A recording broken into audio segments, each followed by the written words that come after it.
దశమ శని మిథున రాశి వాళ్ళకి 30వ తారీఖు మార్చ్ 2025 నుంచి వాళ్ళకి దశమ శని స్టార్ట్ అయితే మొన్న 13వ తారీఖు జూలై నుంచి వాళ్ళకి శని వక్రగమనం కూడా స్టార్ట్ అయింది.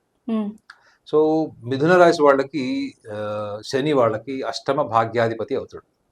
అంటే జీవిత భాగస్వామికి సంబంధించినవి కానీ లేకపోతే హయ్యర్ లెవెల్ సక్సెస్ కానీ హయ్యర్ లెవెల్ ఐడెంటిటీ కోసం వీళ్ళు చేసే ప్రయత్నాల్లో వీళ్ళకి ఇబ్బందులు అంటే భాగస్వాములతోని వీళ్ళకి ఆర్గ్యుమెంట్స్ కానీ లేదా వీళ్ళు ఎవరైనా పెళ్లి చేసుకోవాలని అనుకుంటారు, లవ్ మ్యారేజ్ సంబంధించి కానీ లేదా లివ్ ఇన్ రిలేషన్షిప్ ఈ మధ్య చాలా కామన్ అయిపోయింది, ట్రెండింగ్ ఉంది కాబట్టి సో వీళ్ళకి అండర్స్టాండింగ్ ప్రాబ్లమ్స్ కానీ లేకపోతే ఐడియాలజికల్ డిఫరెన్సెస్ కానీ ఈ జూలై మాసం నుంచి నవంబర్ మాసం వరకు అంటే 139 రోజులు వీళ్ళకి ఈ డిఫరెన్సెస్ వాళ్ళ డే టు డే లైఫ్లో వాళ్ళు చూస్తారు. గతంలో రకరకాల ప్రయత్నాలు చేసి ఇప్పుడు స్థిరంగా ఒక అభిప్రాయానికి వచ్చి ఉద్యోగం చేయాలి, ఈ ఇండస్ట్రీలో ఉండాలి నేను అనుకునే వాళ్ళకి ఆపర్చునిటీస్ క్రియేట్ అవుతాయి. వీళ్ళు ఎదుర్కొనేటువంటి ఇబ్బందులు ఏంటంటే వీళ్ళు ఎంప్లాయీగా ఎక్కడ కూడా ఆర్గ్యుమెంట్స్ లేకుండా గొడవలు లేకుండా ఉండలేరు. వీళ్ళు ఆటోమేటిక్గా ఈ వక్ర గమనంలో ఉన్నటువంటి ఈ తిరోగమనంలో ఉన్నటువంటి శని ప్రభావాన్ని వీళ్ళు అధిగమించడమే కాకుండా